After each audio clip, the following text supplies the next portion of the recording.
معزز سامعین السلام علیکم۔ آج ہم اپنے اطراف میں دیکھتے ہیں کہ کہیں لوگ قبر پوج رہے ہیں تو کہیں بتوں کی پوجا کی جا رہی ہے، کہیں آگ کو پوجا جا رہا ہے۔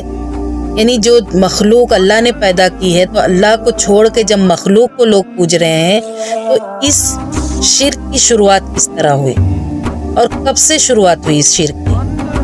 تو آج کی ویڈیو کچھ خاص ہے، اس لیے آخر تک بنے رہے اور ضرور جانے کی کس طرح اللہ کو چھوڑ کے لوگوں نے بتوں کی پوجا شروع کر دی۔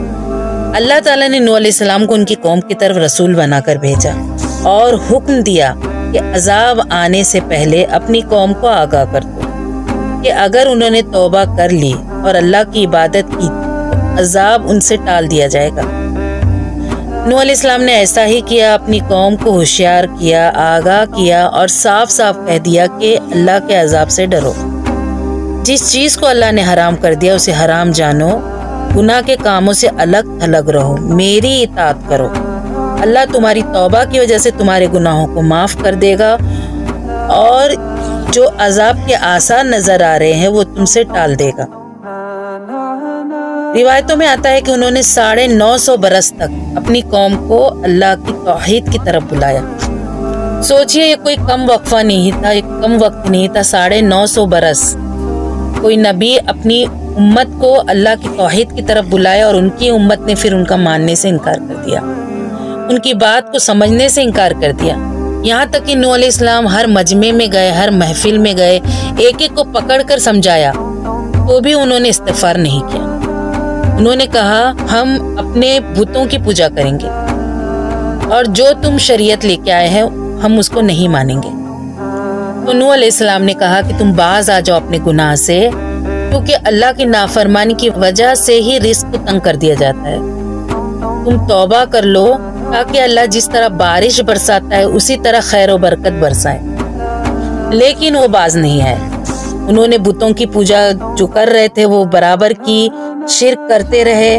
صحیح بخاری میں ہے کہ قوم نوح کے بتوں کو کفار عرب نے اپنا لیا۔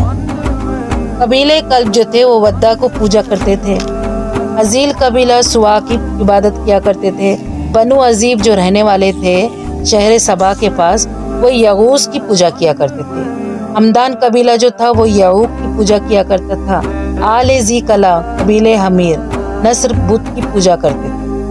دراصل دیکھا جائے تو یہ تمام بت جن کے بت بنائے گئے تھے وہ حضرت آدم علیہ السلام کے اولاد میں سے ہی تھے۔ یہ بہت نیک لوگ تھے، اللہ والے تھے اور لوگ انہیں بہت پسند کرتے تھے۔ آدم علیہ السلام کے 40 بچے تھے، 20 لڑکے اور 20 لڑکیاں۔ ان میں جن کی بڑی عمر ہوئی ان میں قابیل، حابیل، صالح اور عبد الرحمن تھے جن کا نام ود تھا، جنہیں شیس اور حبت اللہ بھی کہا جاتا ہے۔ بڑے ہونے کی وجہ سے تمام بھائیوں نے ان کو سرداری دے رکھی تھی اور آدم علیہ السلام کی اولاد سے ہی تھے سوا، یعوق، یعوث اور نصر۔ ود جو تھے وہ سب سے بڑے اور سمجھدار اور نیک تھے۔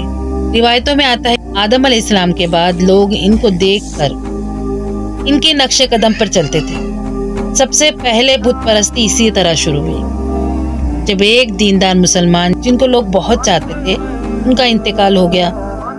لوگ مجاور بن کر ان کی قبر پر بیٹھ گئے، رونا پیٹنا کرنے لگے، انہیں یاد کرنا شروع کر دیا اور بڑے بے چین ہو گئے۔ یہ دیکھ کر ابلیس نے انسانی صورت میں آ کر ان کے پاس کہا اس بزرگ کی یاد کو کیوں نہیں قائم کر لیتے؟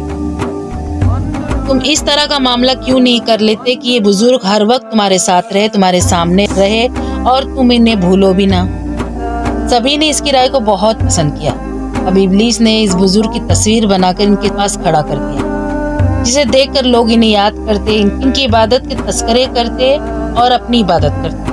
اب لوگوں کی مشغولیت زیادہ ہونے لگی، اس تصویر کے پاس لوگ کم آنے لگے۔ تو اب ابلیس نے پھر ایک چال چلی اور کہا کہ کیوں نہ میں تم سب کو ایک ایک تصویر بنا کر دے دوں تاکہ تم اپنے گھر ہی میں رکھ لو اور اپنے گھر ہی میں ان کو دیکھ کے عبادت کرو۔ لوگ اس پر بھی راضی ہو گئے کیونکہ انہیں یہ معاملہ زیادہ آسان لگا، کیونکہ وہ اپنی مصروفیت کی وجہ سے اس تصویر تک نہیں پہنچ پا رہے تھے۔ ان کو لگا کہ اگر یہ گھر میں رہیں گے تو ہماری عبادت اور اچھی طرح ہوگی، اس لیے انہیں یہ رائے زیادہ پسند آئی۔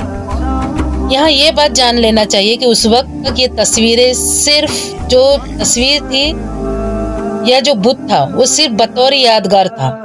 لوگ صرف ان کو دیکھ کر عبادت کرتے تھے، نہ کہ ان کی عبادت کرتے تھے. مگر جب ان کی اولادیں ہوئی تو انہوں نے یہ تصویریں اور بت وغیرہ کو پایا تو وہ اسے ہی اپنا رب مان بیٹھے اور باقاعدگی کے ساتھ ان کی پرستی شروع کر دی. اصل واقعہ سب بھول گئے.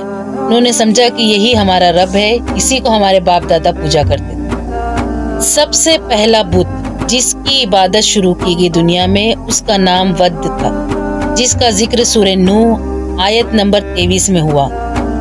بسم اللہ الرحمن الرحیم. وَقَالُوا لَا تَذَرُنَّ آلِهَتَكُمْ وَلَا تَذَرُنَّ وَدًّا وَلَا سُوَاعًا وَلَا يَغُوثَ وَيَعُوقَ وَنَسْرًا. اس کے معنی ہے کہ انہوں نے کہا کہ اپنے معبودوں کو ہرگز نہ چھوڑنا، اور ود نہ سوا کو چھوڑنا، نہ یغوث کو چھوڑنا، نہ یعوق کو چھوڑنا اور نہ نصر کو چھوڑنا. دراصل جب نوح علیہ السلام نے انہیں توحید کی دعوت دی تو انہوں نے ان کی بات نہیں مانی اور انہوں نے اپنے بتوں کے نام گنا کر کہا کہ ہم انہیں نہیں چھوڑ سکتے. تو نوح علیہ السلام نے ان کے لیے پھر بد دعا کی. یہیں سے بت پرستی کی شروعات ہوئی. یہ لوگ خود گمراہ ہوئے اور بہت سی مخلوق کو اپنے ساتھ گمراہ کیا. اس وقت سے لے کر آج تک عرب سے لے کے عجم تک اللہ کے سوا دوسروں کی پرستی شروع ہو گئی اور اللہ کی مخلوق بہک گئی. اس لیے حضرت ابراہیم علیہ السلام نے اللہ سے دعا کی تھی کہ اے میرے رب، مجھے اور میری اولاد کو بت پرستی سے بچا.